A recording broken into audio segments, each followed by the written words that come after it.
Okay, so here we are. We got this guy. He is from the United Kingdom. He is going to be participating in our inaugural tank talk that's going to happen on Tuesdays.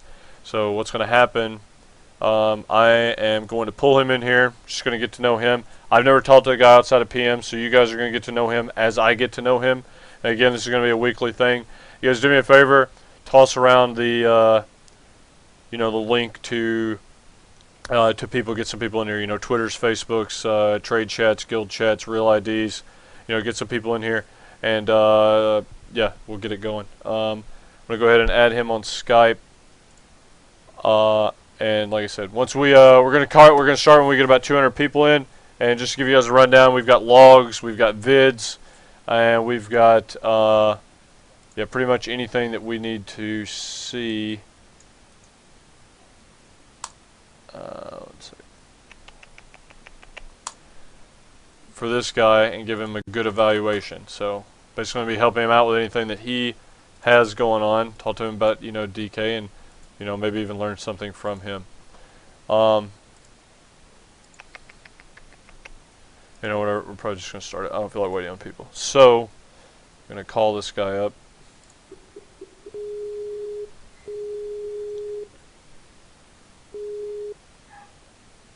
Hey man, what's up? Hello. Hey, what's up? Hey. Alright, I'm gonna pop this out and then just pull you over here. 1 second. And then we'll get going. Okay, so alright, so do you want me to just call you Manarakz, or do you like I'm Charles? Do you want me to call you by your name, or how do you want to do it? No, Manarackz is fine. Okay, so Manarakz. Alright, so Manarakz, I'm sure you know I'm Riggs, and this is a weekly tank talk thing we're going to do, and I just want to say thanks for, I guess, more or less participating in the first one that I've got going on. So with that said, if you just want to just introduce yourself, like name, what server you're from, class, and all that stuff for the people in the stream. Sure. Well, my name's Manarackz. I'm from the United Kingdom, and I play a Blood DK on server Draenor in the guild Old School. Okay, cool. How long have you been playing at Death Knight? Since the end of Wrath, pretty much. What did you play before you played your DK? A mage. Oh man, it's a pretty big swap. How did Yeah. how did you handle that? Or I mean, is that something that you wanted to do, or what? Well, I pretty much was leveling my mage with a friend, doing recruit a friend, and then after that he moved on to a DK as well. So I pretty much followed him into that, and it went on from there. Okay, cool. So let's see. And were you tanking on your DK from the get-go, or did you switch around, DPSing, or? Frost at first, Okay. and then I went to Blood when they made it a viable tank spec. Nice. Okay, cool. Well, all right, let's get started. I'm gonna start out with your armory here. I've got it open here on the stream. I'm just gonna go over some things and look at your gems, enchants, transmogs, and spec, and just talk to you a little bit about why you're picking what you're picking, and things like that. So just looking at your I see you're going with 5-piece. I've actually just made that switch myself this week from I was wearing offset shoulders, but just the more you run the numbers, or I mean, I guess I was overlooking the almost 400 mastery on the tier shoulders. Have you been running with 5-piece the whole time? Yeah, pretty much, yeah. Yeah. I mean, that's pretty much looks like it's going to be the way to go. Yeah, I was using more chuck shoulders for the longest time, but I agree with you that the mastery is, you can't really, I mean, you're getting over 2 full points of mastery for the loss of less than 2% avoidance, so it ends up being a pretty solid gain. Where did you, what do you base your theory crafting on? Like your tank, like do you do it on your own, or what? Well, some of it's on my own, some of it's from that Ask Mr. Robot website, and some of it's looking around different people's armories. What are some of the other DK armories you check out? Yours is a DK from For the Horde, who I check out, and that's pretty much it. It's a few hours, but I can't remember. Yeah, there's not that many DKs in Yeah. the in really top end guilds. What did I know? There's another EU DK. What's it? Wakes, I think, from Inner Sanctum. I think he was. Yeah. Yeah, he was up there for a while. So yeah, moving on from that. Just looking at your gymming, I mean, it's pretty much par for the course. Or whoa, what do you got a? I'm guessing you don't have an epic gym in there because it's still Firelands gear, or Yeah. okay, I got loads in my bag. I just didn't use it for that one yet.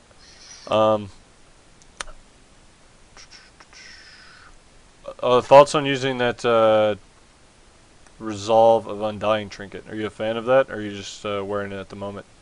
Well, that was just for the epicness, really. Oh yeah, I do the But same I thing, used man. the Yeah. Fire of the Deep times. Okay, yeah. I do the same. I usually log out with that on with my Warglaive and Thunder Fury just to Yeah. I enjoy it. My armory set more or less. But okay, well moving on from that. Just looking at so yeah, gymming's pretty similar. It's pretty similar. That's what I end up going with as well. Um, Reforging is pretty much the same. What about as far as professions go? Do you really I see your alchemy and inscription. Do you think that um, yeah, are you satisfied with those two professions, or are you Well, thinking about inscription switching I around? pretty much got when I was doing Wrath, just from Wrath, basically leveled that up, and I've just kept it ever since because that shoulder enchant, pretty much useful, really useful. And the alchemy, well, I had to get something else because I had herbalism before, so chose alchemy. But I could get like blacksmithing or something if I wanted. Yeah, I don't know. I'm a huge fan of engineering just because DKs are kind of low in terms of the mobility department. So I don't know. The rocket boots end up being a pretty big benefit more times than not on a lot of their fights. So yeah, I would. I mean, if you have the gold laying around, I would probably switch that out with inscription or even alchemy. To be honest, you would enjoy it. You'd get pretty addicted to having the rocket boots. They're pretty addictive. Okay, so let's check out your spec here. Yeah, just take us through why you spec the um, current spec you've got going on here. I mean, do you really change anything around, or is this something that you just keep for the pretty much full time, or what? Well, this spec was the one I used for most of the bosses in Firelands, but I do switch for Spine because I'm the Blood Kiter, so I have to get like AoE on orientated spec. Oh, so you actually kite bloods on spine as a DK? Yeah, That's pretty yeah. impressive. Yeah. Wow. I would I'm gonna watch the video with the rest of the stream here in a minute and probably get a view of that. So that'll be pretty interesting to watch. As far as glyph choices, what do you like me? For instance, I pretty much just keep aim as glyph because madness, and Yeah. other than that, I would have VB glyphed. I mean, is that you really follow the same, or are you one of the people that keep VB unglyphed? Well, I switch between both of them. Okay. So Spine, I have it glyphed. Full Traction, I'll have it glyphed, but some other fights I won't glyph it for. Which are some of the other fights that you unglyph VB? Madness, Mortrock, I think your side sometimes as well. Yeah, I could see I that think being it's real pretty. useful. Yeah. Yeah, sounds pretty good. Okay, cool. So yeah, I mean it's pretty solid armor. You've got actually one thing I didn't comment on. What is I see you're using Rune of Sword Shattering. Yeah. You like that more than Fallen Crusader? Or I'm sorry, Stone Skin Gargoyle. Well, it helps boost the parry a bit, because I found myself getting quite a lot of hits during the raids, so the extra parry boosts a bit, so. Yeah. If you ever have the opportunity to pick up another weapon, I would another two-hander off your Sage, I would put a Stone Skin Gargoyle on it, and then run one a couple weeks, and then run another one, and then compare the parses, or just even just take a look at how it feels as far as like consistency. Because Stone Skin Gargoyles, I don't know. I mean, it's the armor and the HP gain is just being there pretty much full time. It's pretty nice. But yeah, there's a lot of people that use sword shattering, so nothing wrong with that. Okay, so you guys got to know him a bit. That's his armory and a lot of his thoughts on his spec, itemization, and things like that. We're gonna go ahead and open up. Some of his logs and just take a look at those. And then he also submitted a video for us to watch along with. And like I said, I haven't watched this, so you guys are gonna get to watch the video at the same time that I am, more or less. So here we go. Look at some of these logs and.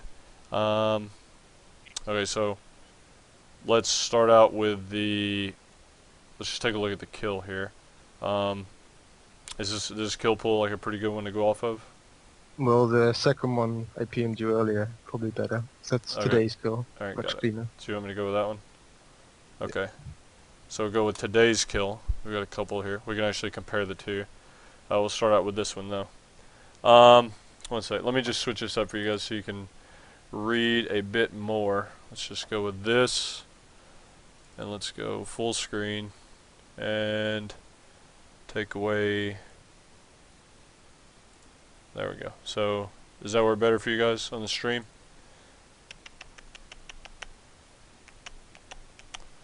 Do you care if I link the logs, or are these Manarakz? Do you care if I toss them in to the stream chat? Okay. That's fine. Alright, well here you guys go. Here is a link to the logs if you guys want to follow along. And like I said, there's a lot that you guys can learn from just, anything. I mean, more so just, how to look for certain things in logs. And that doesn't really matter if you're a tank. It doesn't matter if you're a, caster or a healer. Just, watching the type of things that we're about to do, while going through this kind of stuff is, I mean, it's beneficial in all forms of raiding. So, with that said, let's get down to it. This is their kill from, their night of raiding that just occurred. And let's just take a look at damage done up front, and let's look at their raid comp, see what they're working with here. Looks like they have 2 frost DKs. Actually, no, this is an unholy DK up top. That's interesting. And a frost DK, and then yourself. So 3 DKs in raid. Do you know off the top of your head how much damage the unholy DK is able to do to the tendon? Not off my head, no, but I think he was like just under 9. So. Yeah, let me take a look at that. I'm just curious because you really don't see an unholy DK around that much in that fight. So I'm just going to take a look real quick and see how he did on. So yeah, I mean, he actually didn't do that bad compared to some of the other classes. It looks like the frost DK still got him by a bit though, so that's interesting. Let's see. I see you. I guess with kiting bloods, it probably limits your ability to DPS the tendon a lot. I mean, Yeah. which plates are you able to get DPS on the tendon if you're blood The tanking? first one I'm able to get quite a lot on, but the second one limits me a bit because I'm constantly picking up the new bloods that are spawning and trying to avoid getting hit from behind. So yeah. Okay, yeah, that's interesting. All right, so we're gonna hop back over here, and we're gonna go to your breakdown, and then we're going to look at some of your uptime. So let's just look at, first off, let's find out how soon you got the tank buff. It looks like it took you a little bit into the fight until you got the tank buff tonight, or last night rather. Yeah. Do you guys have a what's your Never guys' a method priest for spell. dealing with that? Or are Just you a priest basically focusing on grid all night.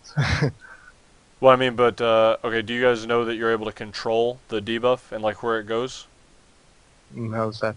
Okay, Exactly? yeah, actually let me I should actually make a tutorial of that. That's a good I'm glad that we're talking about this cuz what happens here. Let me get up I will show you exactly what I mean. One sec.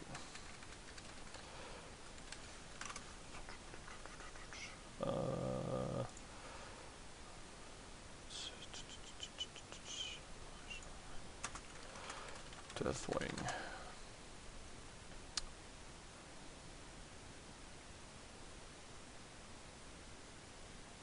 Okay, I'm gonna bring up our video real quick, and you can just open this up. It's on the stream, and you follow along with kind of what we've got going on. Okay. And you can control. Okay, I'm muting that Very loud music. Let's get it. Okay, so this should be... Okay, so what happens is, for the people that are at home that don't understand this or tanking or whatnot, what happens is every time an Amalgam spawns, it's tied to a debuff. And,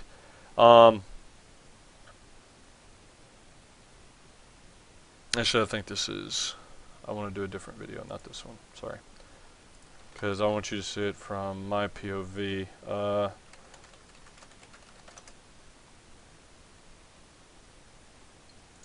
Here. Okay. This will be better. Okay. Okay, so what happens is... This is 10-man, but the things work the same. I'm waiting for them to come out. Okay, so you have debuffs out. And the back of the way the debuff works for this, and as a tank, this is something you guys need to be, or any tank needs to be aware of, is you see my mouse pointer here, it's hovering over the raid. This is where your raid needs to be, and the back is split right down the middle, through the middle of his spine. Alright, now when the debuffs are out, they have, the way that the debuff works, the blood corruption death or whatever that has to be dispelled, it jumps from left to right. So the way that you guys want to do it at the beginning of the fight, you want to get both of your tanks. As you can see here in the video, it's myself on the left side, and then where my mouse pointer is our warrior tank Zonky. Alright, and then if you split the spine right down the middle, that's where the other people are. The melee are considered on the right, and the ranged are considered on the right. So you basically force feed the tanks the debuff right off the bat, and you can get all of the debuffs taken care of at the very beginning when you kill the first 3 Amalgs. So, as you can see here, the debuffs are going out. You have one on the Zonky, who's the warrior tank already, and then you have one on a shaman, which is on the right. And as soon as the one on the shaman gets dispelled on the right, it's going to hop to the left. And I think it morphs every 4th or 6th, or it's every 5th or something. It's every so many dispels it morphs into to Earth, and then you can keep dispelling. It keeps hopping back and forth. So this is one thing that you know, any guild up and coming can benefit from. As you can see, it got dispelled and then it hopped over to me. So Yeah. does that make sense to you? Or Yeah, that does. yeah, so you just have your healers and your melee understand that, like, up front, since you're kind of waiting on bloods anyway, you need to make sure that everybody's kind of playing it smart. I mean, tanks tank the Amalgs or whatever they're tanking somewhat close to the middle, but you want to make sure that the tanks are on the left and the raid is on the right, or vice versa. The tanks just have to be on the opposite side of the raid, and then you can basically just guarantee you get them the debuffs right off the bat. So, actually, that's something that could help you out, because I mean, it looks like you were without the buff for the first, you know, over 2 minutes of the fight. So that'll definitely help you out on damage taken. Well, pretty much we were, the healers that are dispelling were pretty much thinking it was just RNG how it was going around. So I remember on one of the tries tonight at the start they were saying that both tanks had got the debuff, so it was good.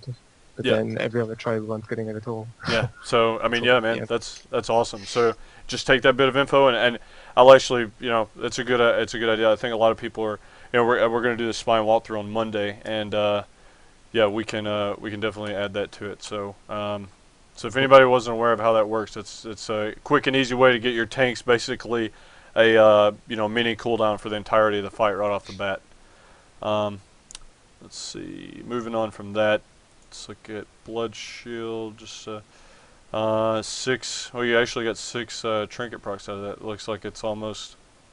So I've had like really, sometimes it's like inconsistent results with that trinket. It's really annoying for me at times, because like it won't proc when the ICD's up, and it just doesn't make sense why it won't. And then yeah. Let's see, VB, it's really good VB usage. AMS, I guessing or when do you use your AMS in that fight? At the explosions and sometimes on the rolls. Okay, so you use it for every one of the explosions if you can? Yep. Oh, that's good, yep. Dance Rune weapon, I see you're popping it more towards the end. You probably, especially if you're DPSing on that first 10, and it adds a few 100k damage to that. So that would be the only thing. But you know, it's just one of those things where it's not needed. It's just like, yeah, especially probably kiting. Probably hard to find times to use it. Yeah. You only had one Roland Necropolis proc. It looks like that's at the end, so that's a pretty good job. So you channeled Army also, And That was to pick up the bloods, because they take aggro of the bloods if you target them with it. oh, So say to pick again. So if you channel army on the Bloods, it'll because they it'll. taunt like targets. Oh wow, I Yeah. didn't even. Yeah, I'm usually DPSing the tendon at the end. We were using, like on progression, we were using Earth Ellies and engineering, cardboard assassins and things like that to taunt and such. So, I get a question. I mean, like, did you really just? I know how fights get, like with nerfs and guilds get gear. It gets a lot less dangerous at times. I mean, I see you have one IBF usage at the end. Did you just not really find the time to need that throughout the rest of the fight much? Yeah, there really wasn't any moments where I was getting dangerously, like taking a lot of damage until the end where I was just getting stuck with bloods all over me. Yeah, So yeah. that's definitely, and it's not just. You can tell that by your parse as well. You didn't even have a Will of Necropolis proc until the end of the fight, so it's just one of those things where, yeah, it's just judgment call on when to use IBF on that fight for the most part. Um, hmm, let's look. Let's see how many taunts we're gotten off. A lot of taunts on Bloods. It looks like you didn't really taunt any Bloods. I mean, were you just able to get threat on them through D&Ds and Blood Boils for the most part? I was mostly using death claws and icy touches to get some of the aggro from like the new ones, but yeah, I was taunting ones I couldn't get hold of easily.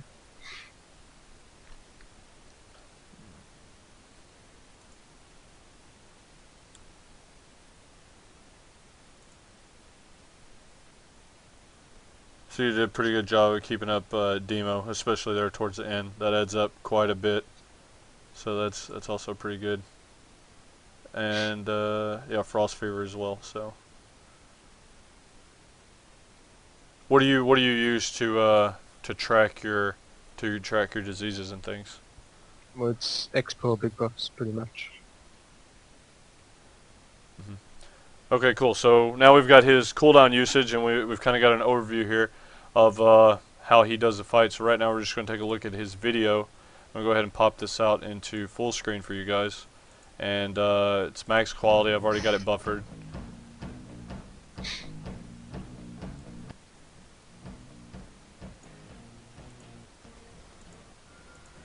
Let's speed up here and get to the... Okay, so here we go.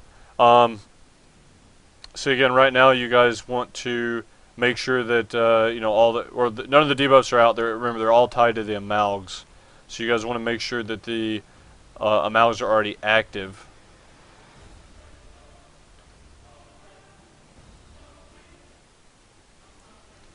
Okay, so you guys roll immediately. Do you even get... okay, it looks like all the debuffs are out at least. Okay, so... you have one debuff there, two... I don't see the third yet.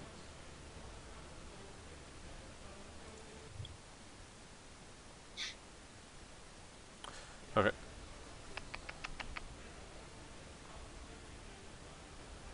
So just take us through like what you're doing right now. Like, what is your job at this point in the fight? Like right off the bat. Pretty much I'm just gathering all the bloods that I can in one spot and killing them as and when, so we're ready to stack the amalg up when it's low. Yeah. Who's your amalg tank then?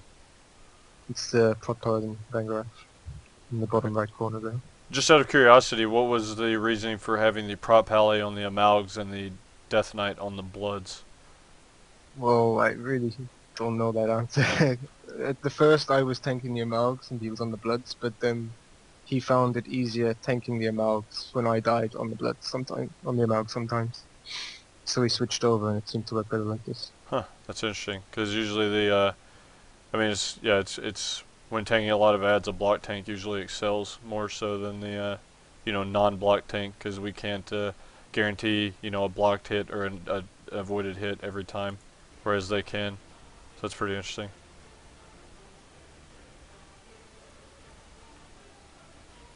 So you guys just tank the first amalg in there on top of the bloods as it's going No, down. it's not on top of them, it's just basically a few yards, so they're not touching each other, but yeah, close enough to easily move it in when it's needed. Okay, so it's not getting any stack shit. Shouldn't be, no.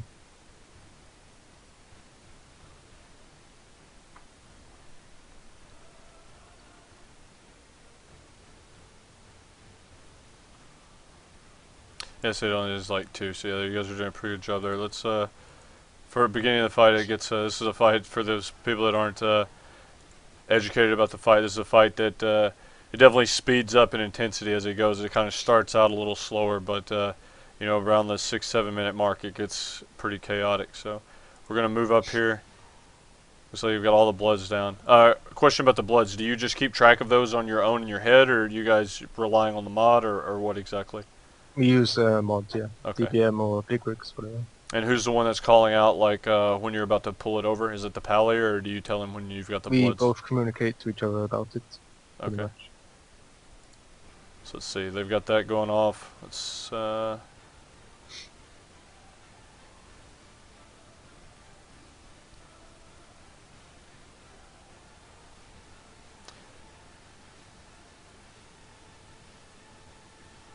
maybe the tendon up here.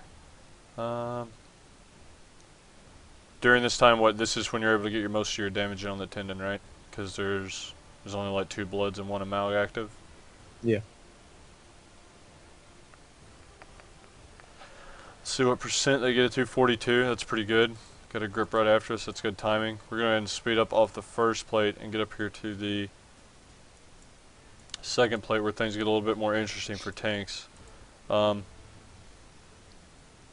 Okay, so actually, there, the first plate goes flying off. Let you guys see their transition here. And right now, you're still picking up bloods, I'm guessing, and your pally is getting a mouse. Okay. We do a little bit of AOE at this roll to make sure all the amalgs that newly spawn pick up some of the bloods and then roll them off. Okay. Just to clear up a bit. Right. Yeah. Okay, so everybody's in. You guys use your barrier there. It's not bad.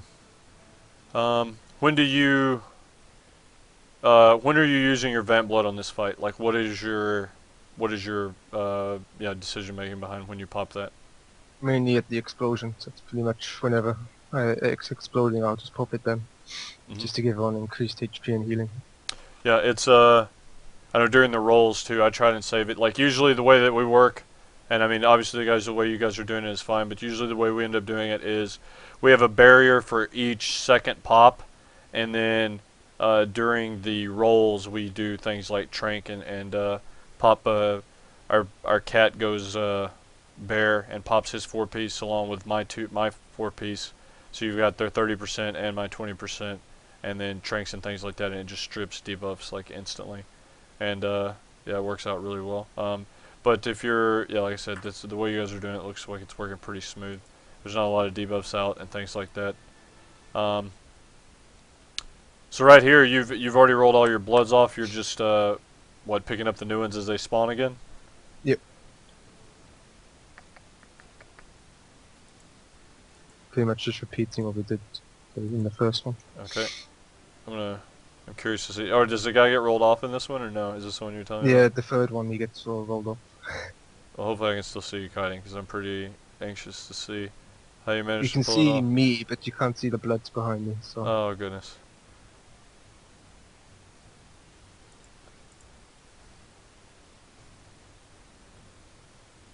Okay, how many bloods do you have on you right here? It looks like about what, 9 or 10 probably at this point. Yeah.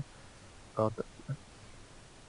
Are you just single targeting down one at a time, or do you just kind of like switch around to keep them even and have the melee finish them off? Targeting, pretty much. Okay. Yeah. And then grabbing new ones as and when. Are you using something? Are you using like Blood Boil or Heart Strike, or what exactly? Like, what is your? Hard Strike for melee attacking. Blood Boil only when I'm running around a bit. Okay. Do you glyph D&D for this? I can see that probably being pretty good. Yeah, I do.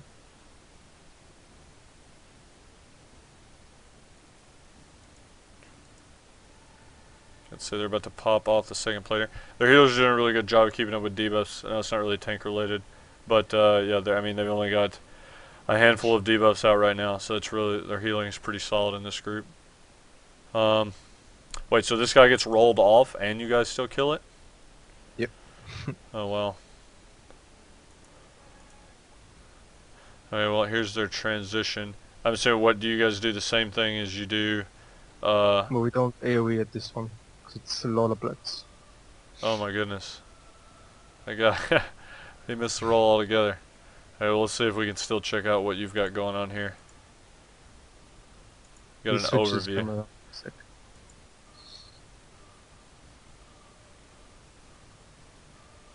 You can just barely see me running around. Okay, this is you, right? Or wait. Yeah, I think that's you. I think that's DK. Oh yeah, I see the bone shield now. So it's definitely, yeah, that's you. It sucks that we can't see the bloods at the same time. I see you. Okay, your blood boiling, more or less running. You don't ever have a problem with them, because the way that we do it, we've got a prop paladin, and we've done it with a prop warrior, like, and they just use holy wraths or shockwaves. Like, how do you really deal with Yeah, kiting? well, when I run into the main groups, they will have a paladin waiting just to stun them all. Then I'll just get some distance from them, wait for it, and then there's another paladin at the other end doing the same thing. Okay, so you got two pallies helping you out? Yep. Okay, that's good. And there's 2 priests also with grips available. Okay, how did you go about setting that up? Because that seems like a lot of moving parts. Like, how many pulls did it get you to get that hammered down? There was about 20, 30 wipes. That's all, really. That's not bad at all, to be honest. No. Are these healers you played with for a while, or is this like, how long have you been in the guild? 3 weeks now. Oh, well, that's super impressive. Yeah. Then you've only been playing with these guys for 3. Yeah, it's just really good chemistry and communication. What do you use? Like, what is your as I'm watching you just still run around here? Like, what is your, I guess, what makes your mind up whenever you need to use the grip? Because I mean, you know, there's something on a pretty long cooldown, especially when dealing Well, with kiting. If there's no stun available and I'm in a tight corner and all the bloods are just coming at my face, I'll just ask for a grip and get gripped away from all. Okay, I just saw him grip you right there, so that's good. And then you just wait up front, and then I guess what, they all group back up, and then you use your stun and run through. Yep. Okay, yeah, that's pretty clean, man. Yeah, I'm not gonna lie, it's pretty impressive. It's the first time I've seen a DK doing the kiting job, so yeah, hats off there. Wish we would have seen the actual bloods running around. So I'll zoom in here and let people see you guys get the kill. One sec. So here we go, and boom, there it is. So, was this a progression kill, I'm guessing, or was it just for this guy? Yeah, it's progression kill. Okay, so yeah, not bad. 4 people dead. 21 people still up at the end. That's pretty clean. How long ago was this? Just last week. Oh, nice. All right, awesome. So, there we go. We've seen. Okay, well, this. Okay, just curious. This other log that you had, that is from the progression kill. Yeah, that's from progression kill, yeah. Okay, so what we are going to do now is compare the 2 weeks and compare his. Because, like, for people that are watching, like, his tanks, you don't want to just look at, like, a 1-week deal. You want to keep track of, like, what you're doing and, you know, just notice if you're progressing and things of that nature. So, what we're going to do is we're just going to go to the same thing. We're going to open up the other log and look at uptimes on things. You can see you got the tank buff super early here. And then we're just going to go in order the same way that we did. So we got Blood Shield, or then we got, what, Master Tactician and Vamp Blood. So we're going to go ahead and get both of those. And then we've got AMS, Dancing Room Weapon, Will of Necropolis.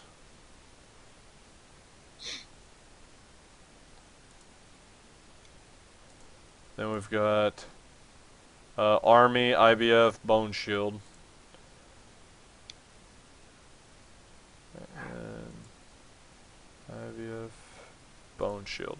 Okay, and just for funsies, we're going to go through. Okay, yeah, we don't have to look at the debuffs. See, I actually got an armor pot in the last week's log. I didn't see one of those.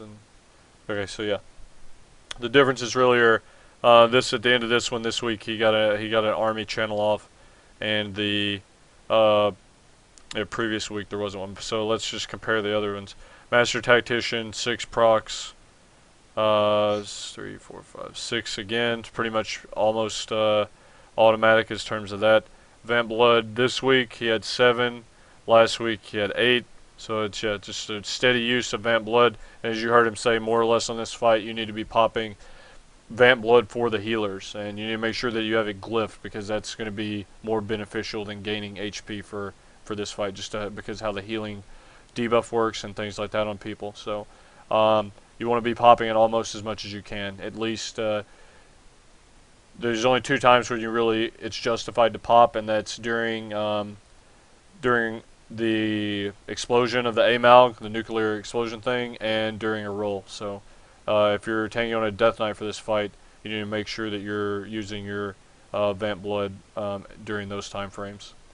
Looking at AMS, this week he had 9, and last week he had 4. So he had a little bit better job this week with AMS and things like that. I mean, it's not going to be a game changer, but it's just something that helps smooth out damage and things like that, because if you're using it during explosions, as you can see here last week, he was definitely using it towards the end of the fight. At the beginning of the fight, it's a lot less dangerous for a tank. You've got a lot of leeway as far as cooldowns and stuff go. Dancing Rune Weapon, looks like he was using that a bit more last week than this week. And Bone Shield. That fight's really rough on Bone Shield, because I mean the charges just get eaten so quick. It's almost like a lot of times I just find myself not even spending the Unholy Rune for it. But I mean, how do you really fit it in for the most part on that fight? Bone Shield, rarely. Every time I get a chance, I'll just press it if I can, but then other times I won't bother, because it just eats up pretty quickly. Okay. Okay, so yeah, it's both spine comparisons. Do you have any questions really about the fight, or anything so much as far as, you know, tanking or DK related? I think you covered most parts of it, but yeah, because that blood thing, the buff for the tanks was pretty curious. But yeah, you saw that out pretty quickly, so thanks for the help with that. Yeah, no problem. Awesome. Okay, well that is, yeah, I don't know. I mean, if you just want my overview, I mean, it seems like you're doing everything pretty solid. You've got a pretty good grasp on what's going on. It seems like you've got some good chemistry going on with your healers as well in a really short time frame, which is impressive. The only thing that I would really mention about any of this would just be the rune choice. But again, that's, you know, either one works. I just would encourage you to, you know, pick up another weapon and or either just switch around for a week and see how you like it with the Stone Skin Gargoyle, and yeah, see what that feels like as compared to the 4% parry. Yep. Okay, but yeah, man, thanks again for hopping on here, and if you ever have any questions or whatnot in game, you've got my Skype. You can just message me, and I'd be more than happy to assist. Okay, thanks a lot, man. Yeah, no problem. So awesome. I'll talk to you later then. Yep, cheers. Yep. Bye. Okay, so that was that. I mean, we're you know, like I said, that was more the inaugural you know, tank talk that we're going to have going on here each week. Oh yeah, I forgot to mention profs. Hopefully you still listen, but yeah, I would drop one of those for engineering. It would be highly recommended. But and you guys know the reasoning behind my campaign to, you know, push Stone Skin Gargoyle ahead of Sword Shattering more so is just because Sword Shattering, you just have an RNG element to it, whereas Stone Skin Gargoyle is just consistent. The armor's always there. The you know, it also increases the coefficient of pretty much everything. It increases the amount your AMS is going to absorb because it's HP based. It's capped at 50% of your HP. It increases the amount that your Death Pact is going to heal you. It increases the amount of your floor blood shield. You know, whenever you're not taking damage, say if you're just stacking it, it's based on 7% of your HP. That's being increased by Stone Skin Gargoyle. You know, your rune tap, you know, all that stuff is being affected by that. So that's one of the reasons I'm such a large proponent of Stone Skin Gargoyle. But I mean, other than that, I mean, he's got a pretty solid game plan and stuff going on. We got some people still asking about the blood things. I'm gonna go over this a lot more with in depth on Monday when we have the spine walkthrough. But just to give people an idea of what I'm saying whenever I'm telling you to control the tank buff, like I explained to him, to let you guys see it. What happens? This is me on a spine 10 man. Okay. What happens is every time an AMALG spawns, there is a debuff that goes out. It's Blood Corruption Death, okay? But when that debuff goes out, every like 5th dispel, it transforms into Blood Corruption Earth, and that Blood Corruption Earth, on each time that's applied to you on 25 man, you just get the 20% reduction. And on 10 man, I think it stacks twice or something. I don't really remember. But either way, I mean, that's how the thing works. You may just have to get it once or twice. I think 10 man maybe 2, but don't quote me on that. I did the fight several times. I just can't remember right now. So with that said, just a quick rundown of how it works is whenever you get the amalgams and stuff out, you want to be, I mean, you just pause it right here. You can see right down the middle of the boss, the spine. Okay, it's separated into left and right. All right, and I went over this before. I'm going over it again because people are still confused. Okay, whenever the debuff is dispelled, it hops from the left to the right or from the right to the left. All right, so you want to have it, and you can see the debuff bouncing around, and every, I think it's 4th or 5th dispel is when it morphs into Blood Corruption Earth. So you want to have the tanks only on the left side, and it'll eventually go to them. Like it's on a melee, and then now it gets dispelled to me, and then I get it, and then boom, I've got the buff. So that's how it works. You can ensure that your tanks get it right off the bat, and you know they basically, for a prot paladin, it's like a permanent divine prot. For a druid, it's like a permanent bark skin. For a DK, it's like a permanent bone shield, and you know for a warrior, it's just like I mean, it's almost equivalent to an extra, you know. I mean, there's no, you guys don't have a 20% reduct on a minute cooldown, but you know, you get the picture. How did we discover that? We discovered it on progression, man. I mean, you're talking to you know, we've did so many pulls on this, and I mean, like as a top guild, you have to start looking for things like that. Like we knew that there had to be some sort of consistency to how that buff worked, so we were just trying stuff out, and you know, that's how good guilds end up separating themselves, is just because you're in there with no guides, with nothing, and you're just trying stuff, man. And it's just being innovative and thinking outside the box. And I think one of our healers noticed it, like, hey, this is jumping, and then you know it just went from there. And then we kind of figured out that it was going from side to side. So yeah, that's how that works. If anybody has any more questions, like I said, we're going to have a spine walkthrough on Monday, okay? And we're going to be going through everything spine related, from timings to bloods to all that. But I want to keep this tank related for right now. And for those of you just joining, we just got done doing a one-on-one, you know, tank talk with Manarakz from the EU Guild Old School. He brought in some logs of his 2 spine kills, and then also a video. So you know, super props for him to doing that. And if you guys want to check out the video he had linked, and hook them up with that. Pikachu, yes, you're the next one. So as far as what next week is going on, I'm going to need you to make sure you're around, get as many logs for as many different fights as you can, and then some videos, if possible, from your POV. And Pikachu is going to be on here next week. That's going to be our next week tank talk. Is going to be with him. I'm going to go through here, and you know we've got about 15 minutes now. You guys can ask any tank questions that you have, and something like that, and we will get some of those answers for you. So just throw in you know, any questions you've got, DK or whatnot related, and we'll wrap it up with that for these last 15 minutes or so. Okay, the guy's saying with the logic of let's see. Yeah, the guy's saying with the logic of stamina being more consistent than avoidance, would you prefer stamina over mastery? No, that's not the case. The reason that I'm not really a huge promoter of stamina is just because you kind of already have enough stamina. I don't know if you want to label it a soft cap. I mean, obviously stamina is still good, but it's really to the point where you're not really getting 1 or 2 shot by much of anything, with a few fights being an exception. And anything magic related, as a Death Knight, you're well equipped to deal with, just due to self heals and both your AMS. So I mean, that's a lot of my reasoning behind, you know, wanting to focus on mastery, because it gives you a lot more control, and it also scales. I mean, the more damage you're going to be taking, the more damage you're going to be preventing afterwards. You know what I mean? So let's see.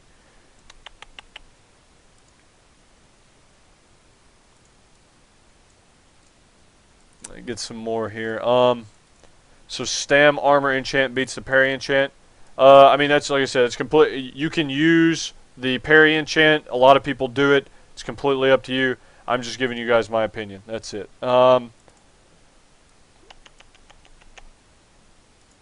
Does it stack with Bone Shield? Does that, yes, that 20% damage reduction on Spine that we were talking about, that is class-wide, doesn't matter anything. It's just, it's on there for permanently. It stacks with anything. It's just 20%, and then your other cooldowns are added to that. All right. This guy asked a quick question. Hagara 10 man, we've got some problems with people dying to Shattered Ice. Got any tip for that? Yes, I do. Make sure that they're not taking too many stacks of the Ice Lance, because it makes them more vulnerable to ice damage in the Shattered Ice. But not only that, you can also have your Holy Paladin have a focus macro that focus sacks the cast target. So as soon as that goes off, he just spams the macro, and it assists the boss and puts a sack on the target that it's going to, and it's going to reduce the damage from sack. So that's a quick thing that you can do with that. Let's see. Am I philosophically opposed to the Dungeon Journal? No, man. I mean, the Dungeon Journal, while I don't necessarily like it, I mean, it's whatever. The good guilds are still going to be where they are. I mean, it just it does take a lot of fun out of figuring out the puzzle and things of that nature, but it doesn't tell you everything.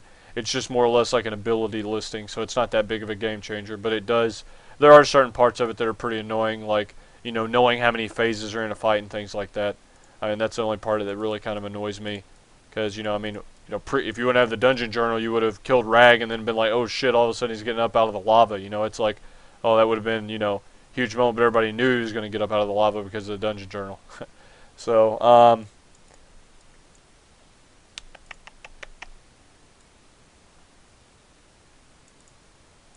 I might be taking Heroic Madness on my DK. How do I deal with Impales?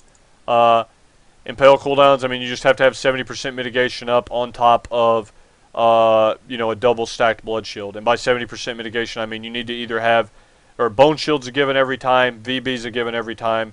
First platform is Bone Shield VB and Dream. Second platform is Bone Shield VB and IBF. Third platform is Bone Shield VB and IBF again. The second platform you have to take the first Impale, and the third platform you have to take the second Impale. And then once you get to the fourth platform, you're going to Bone Shield VB, pop Dancing Rune Weapon, which is going to increase your parry by 20%. And then you're going to pop Empower Rune Weapon and channel Army. Army reduces damage taken equal to your parry and dodge combined. And since you're setting around 30 some odd percent already, the additional 20% from Dancing Rune Weapon pushes the Army channel up to above 60% mitigation. So that's your quick rundown on Heroic Madness tanking impales on DK cooldowns. Yes, I am constantly making improvements to my stream. It's only possible because you guys come in here and follow me and listen to these shows. I mean, like, you might not think it's important, but I'm telling you, like, I'm here to share my knowledge with the tanking community more so than any others in the raid lead. I mean, that's my two niches in the game, man, tanking and raid leading. I've got, you know, volumes of information that I can help pass on to you guys, and I plan, the game plan is to do it through the stream, but I need your guys' help. You know, make sure you're following me. Follow all these social links that are listed, you know, to my left here as you're looking at me. Just do your part. It takes 30 seconds, and, you know, everybody counts, man. So, yeah, make sure to follow the channel. Make sure to, you know, follow me on Twitter, subscribe on YouTube. Like, you know, all that stuff helps. And I'm going to keep doing this. I want to keep it going pretty much every day. I enjoy doing it. I just, you know, I've got to keep the viewers, man.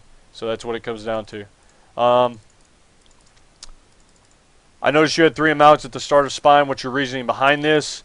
If you roll right away, you end up not being able to push the plate as fast as you do if you just keep them up from the start. By rolling right away, the only thing that you are reducing is the Amalg tank damage intake, okay? But tanking 3 Amalgs with no stacks, I mean, you could do that sitting down. Like, I do it on my Death Knight with Fallen Crusader weapon on because the damage out intake is just minimal. And if you roll, you're going to have healers healing their ass off during I mean, not healing their ass off, but I mean, you're going to require a lot of healing. It's not like insane cooldowns and stuff, but it's just more healing that needs to be done. During the rolls, you're going to have, you know, you're going to have to wait on the second Amal to come out. With our strat, we already have the second Amal ready to go.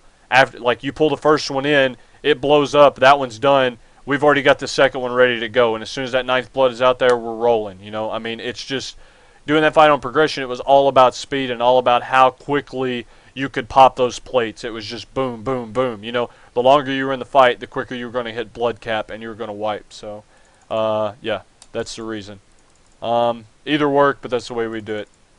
Which boss mod do I prefer more? Only boss mod I use is Big Wigs right now. Yeah, that's just for timers.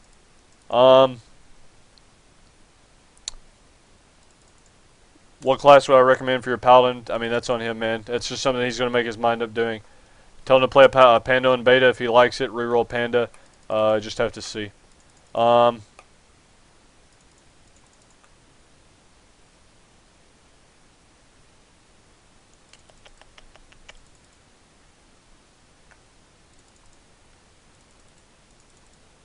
Our raid group has 2 pally tanks. We want to start heroic. Is it viable? I mean, it's viable. I wouldn't go as far as to say it's optimal. But, yeah, I mean, you can do it. The only fights I see maybe giving you some trouble is heroic Yorsage with lots of magic damage and things like that. Yeah, the Mad Monk, our DK went stam heavy. His reasoning was extra 40,000 HP is better than 1k on his shield. No, that's actually not accurate at all. If he's sacrificing enough mastery to get 40,000 HP, I can guarantee you that he's losing several thousand on his shield. And by several thousand, I mean a metric fuck ton. I couldn't give you the number off the top of my head, but it's well over 1,000 damage.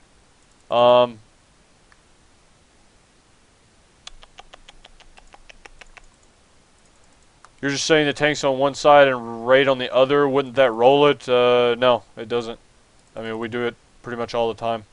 Why aren't you gymming stacking dodge like the top DKs in the world? I don't understand what that question means. I guess link me a DK that's a top DK in the world that's gymming full dodge, and then we'll talk. Let's see.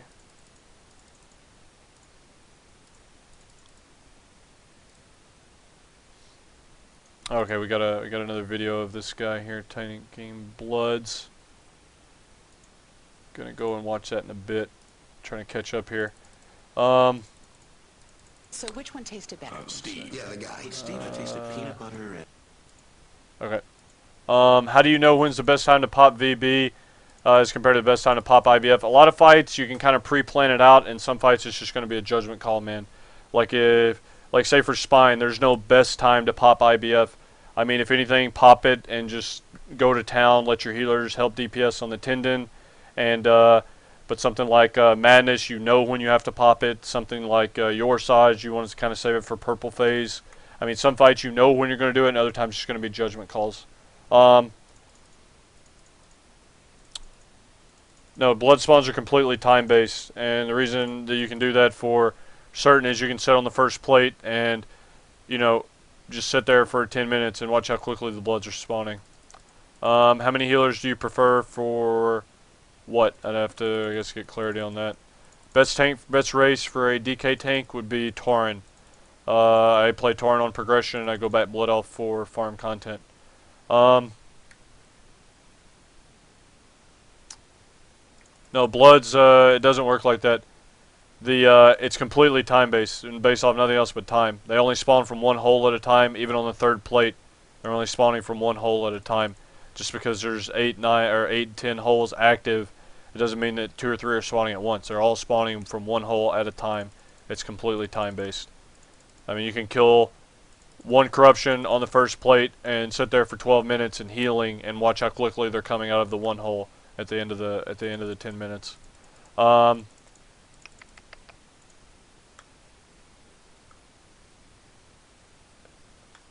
No, we roll after every plate pop. We roll once going on to the second plate, and we roll again going on to the third plate. Just because the healing ramps up quite a bit to the point to where, you know, there's no real point of... I mean, you could probably get away with not doing it, but it doesn't really hurt anything to do it at that point.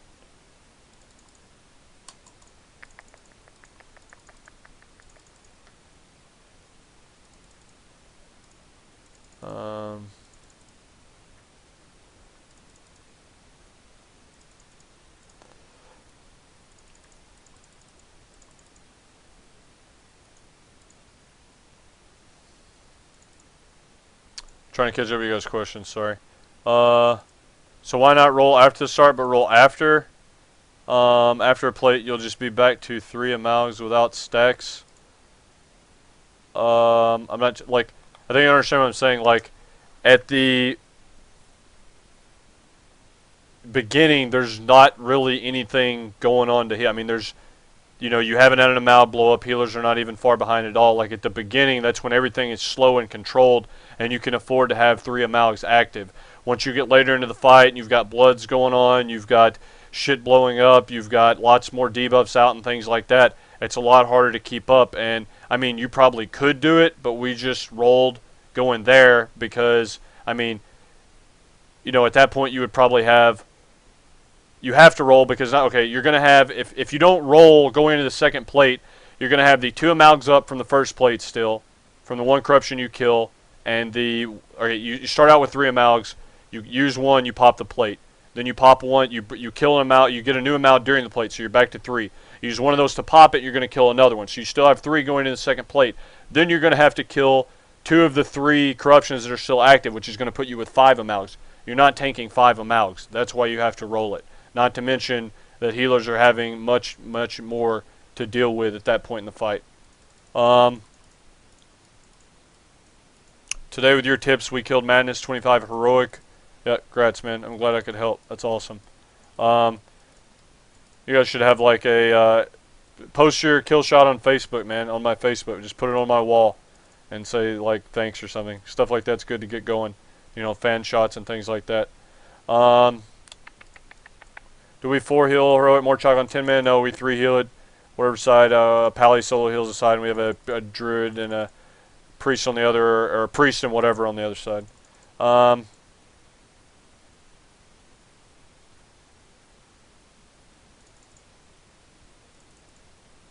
For someone who's never raided before and wants to try Cata raids, what's the best one to start off on? I don't know, I mean, try to go in, I mean, just do some LFR, man. That would be my best advice.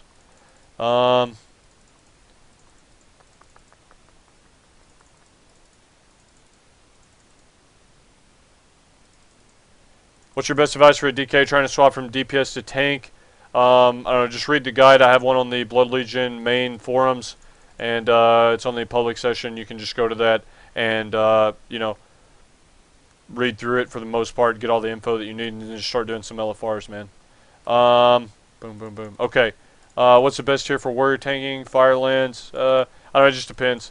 Depends on the fight. Warriors are still strong depending on the fight. So, alright, that's awesome. Had a lot of Q&A to wrap that up. I'm trying to keep these around an hour, a little bit more.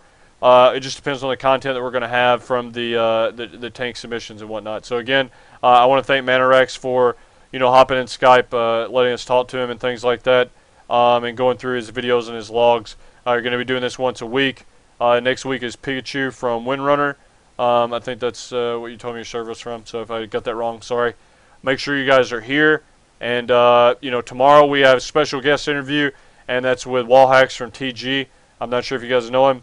He's a pretty cool dude and a friend of mine. He's going to be talking to us about everything from Red Paladins to Prot Paladins to his thoughts on LFR and what he thinks the New York Jets are going to do this coming season with Mark Sanchez. All right, so, I mean, tomorrow's more or less a less serious conversation, but it's still going to be a lot of fun. And, yeah, so thank you guys for stopping in today. This has turned out pretty well. I'm going to run a few commercials. Since I didn't give you guys any commercials throughout the duration of this up until this point, if you don't mind, just you know, AFK and you know, watch through, you know, the few that I run. Help me out, because like I said, yeah, I didn't run any the whole time that we did this. But thanks again. Make sure you guys follow the channel, and make sure you follow me on all the social media links that are over here to the left as you're looking at me. So you guys are awesome. I can't wait to do this again next week with you know, a different tank, and all throughout the week with all the other stuff. So tune in here every day, same time, same shit. All right, good talk.